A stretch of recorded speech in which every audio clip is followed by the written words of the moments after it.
আজ নীলষষ্ঠী পুজো উপলক্ষে অনেকেই সংসারের মঙ্গল কামনায়, সন্তানের মঙ্গল কামনায় উপোস করেছো।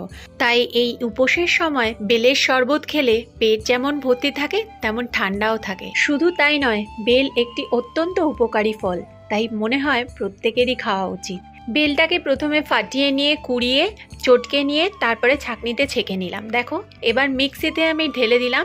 তার মধ্যে দিলাম পরিমাণ মতো দই, সামান্য একটু নুন, একটু পরিমাণ মতো চিনি।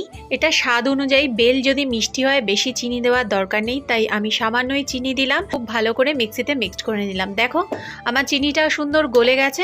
এইবারে গ্লাসে ঢেলে নিলাম ঠান্ডা ঠান্ডা বেলের শরবত।